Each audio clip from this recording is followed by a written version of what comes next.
Hi Capricorn, welcome to Higher Source Tarot for your August mid-month tarot check. This is for all Capricorn, Sun, Moon, Rising, and Venus. And I just want to tell you all thank you for supporting the channel by liking videos and watching the readings and certainly subscribing. It really means a lot to me.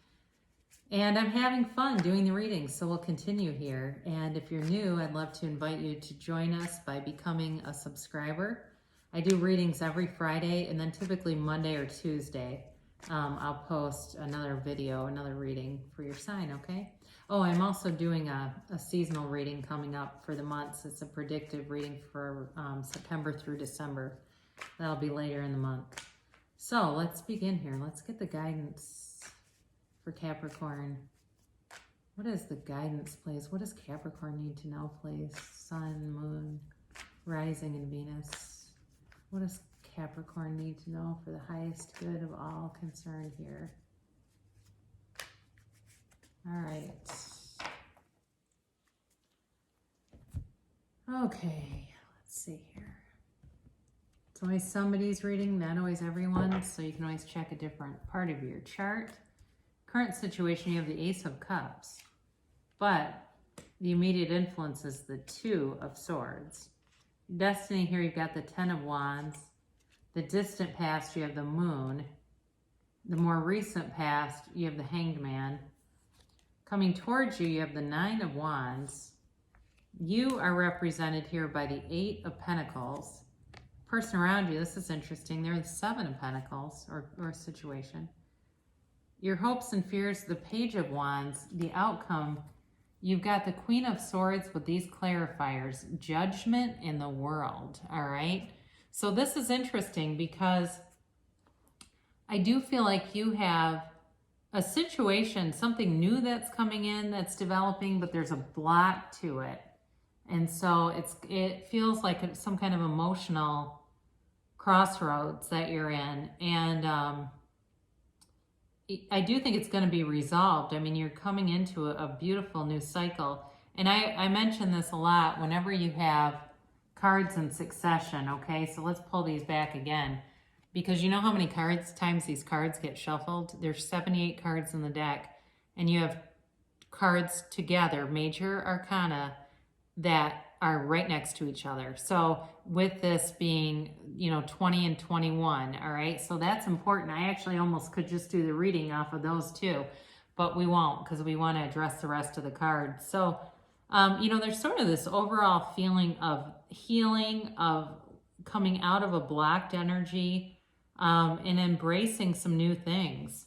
So you've got the Ace of Cups here as your current situation, but the immediate influence is this fearful, angry Two of Swords. And I say fearful, angry because the bottom sword represents fear, the top sword represents anger. But it's like passive. It's like this person who stuffs their emotions, and so they quietly seethe. They kind of suffer in silence, quite frankly. And so, what that does over a long term is it creates all these limiting beliefs and sort of preemptive or fearful behaviors, all right, to avoid pain. And so when we're doing that, the Ace of Cups energy gets challenged. It's like there's not an openness to totally receiving it. So you have this beautiful new endeavor or passion or love coming through. It could be any of those. So if it's a new endeavor, like let's say that what I get here, are starting something new, like a small business, and I know there's a pandemic, it's like there's this naysayer around you that's already kind of chiming in like, oh no, you don't want to, that kind of energy is coming around you that makes you slow your momentum a little bit. So be aware of that, because that Two of Swords blocking it is not allowing it to flourish like it really could. But I do think you're going to take care of it with the Queen of Swords. I do feel like whatever has been stopping you is going to be released. And certainly about a relationship too. If there's, if there's a new interest and there's somebody around you that doesn't like the idea for some reason, I do feel that you'll cut them out. But I think, like, in terms of business, what I'm seeing here, you know, you're focused, you've got everything you need to move forward and really be successful with it. So I would definitely, with this Two of Swords, let the Queen handle it, right? So your destiny here, you've got this Ten of Wands, and it's a new cycle, which you also have in the world. But it's really about putting down these burdens. So if you feel like the last decade of your life has been very burdened, like you get, you know, you start to get some progress and then it feels like it just slows down to a crawl, and you get some progress and it slows down. You're coming out of that, all right? You're building momentum here. And it feels very much connected to that damn Two of Swords, where it's like there's sort of this, it feels like this ball and chain behind you that keeps slowing things down. But it's time to put that down. You know, it's time to walk free of that. And with the Ten of Wands, it's really about what it is. It's handling things, right? Handling changes, handling challenges, finding solutions. But it gets to the point where it's like, you know, I want to be a little easier than this. I want to move in through life with a deliberate, co-creative energy and not have to continue to kind of swim against the current with this. So it builds strength, but again, it's time to move through with more momentum. So in the distant past, you have the Moon here, and this certainly could have been it's a time of confusion, yes, but it may have also been information that was being withheld from you on some level. And it may have been something that came out that was painful for you, whether it was you know, a love interest or a relationship where there were some things that were hidden, and when they came out, it was like shocking. That's what I get. It was shocking, and there needed to be a period of recovery from it. You know, in terms of work too, there may have been some things that were happening that just felt like restless energy, like wanting to do more, wanting more. And I get it down here too, wanting more and starting to really take action with it, but we'll talk about them in a minute. So this is, the Hanged Man is in the more recent past, and this is surrender to win. It's really about changing your perspective on some things. And with the Moon, there was information that was, you know, things were revealed, more was revealed, that creates this wanting to surrender to win and go within. And that's really where the, you know, the energy is. I listened to Carolyn Mace.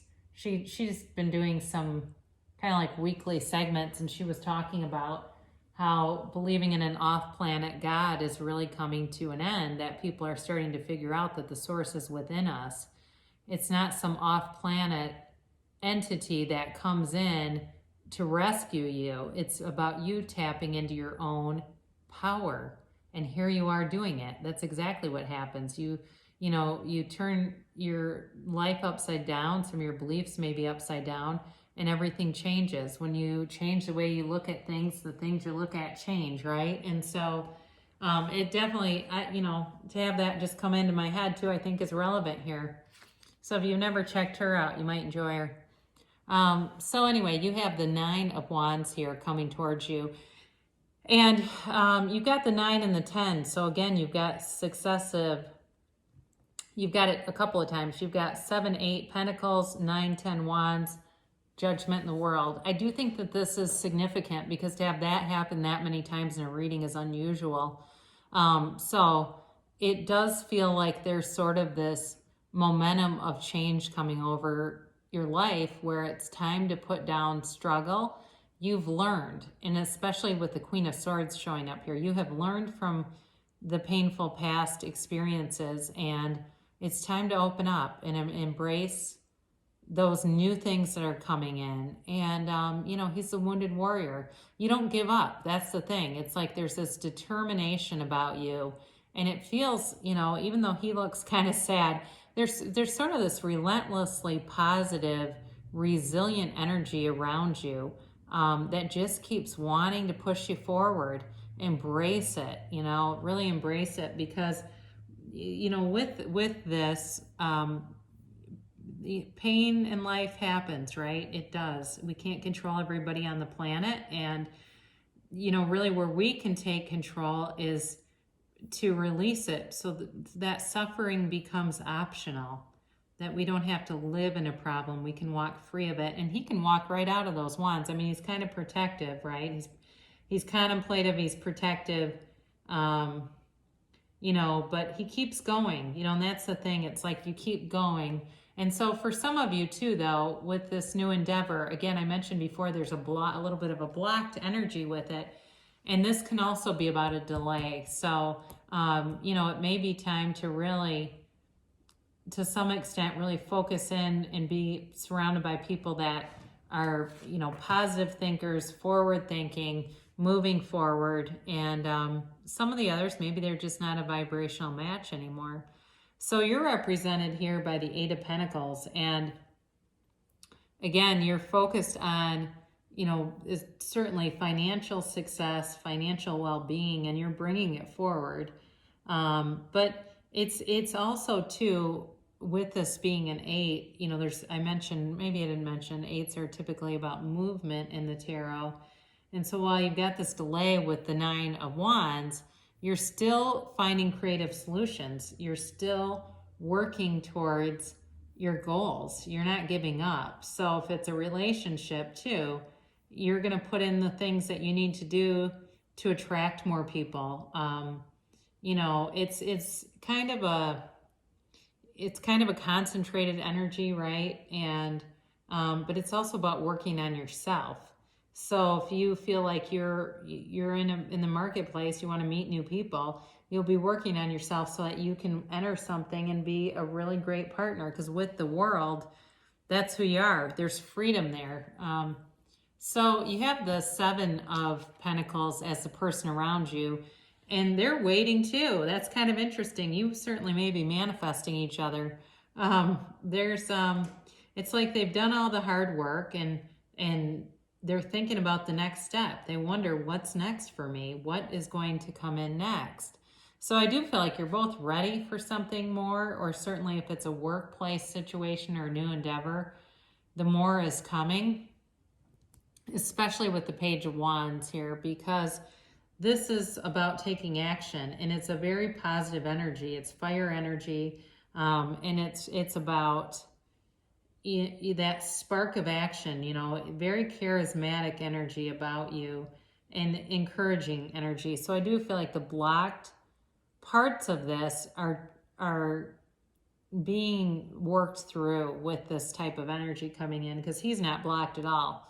I mean, this is the cheerleader, the consummate go-getter, and that's what you are. You've got this energy coming through. So I mentioned before, anything that doesn't serve you or blocks you is going to be cut away, and it's going to be a clean break. It's not anything, where it's drawn out, but it will bring in a new cycle. So releasing things that don't serve you is going to bring in a new cycle. And so for those of you too, I haven't really talked about this yet. If you're waiting on some kind of a decision, well, here you go. You go from, so those of you where I mentioned there's a delay, when that gets worked through, or if it's specifically a decision, it concludes in the world. All right. So you get the decision, and this is also about healing energy. So it is a time to rejoice. I mean, this is also very mature energy. The world concludes the development of the soul. It's the soul fully ascended. So as you go through this process of life, you are gaining such a closeness with the universe and really tapping into that infinite power, that infinite potential. So any endeavor you're taking on, the result of it is success. She's the dancer of the tarot. She waves her wands, knowing that she can have, do, or be anything. She dances in the wreath of victory. So it's all about success. It's about victory. I mean, it's a beautiful conclusion, quite frankly.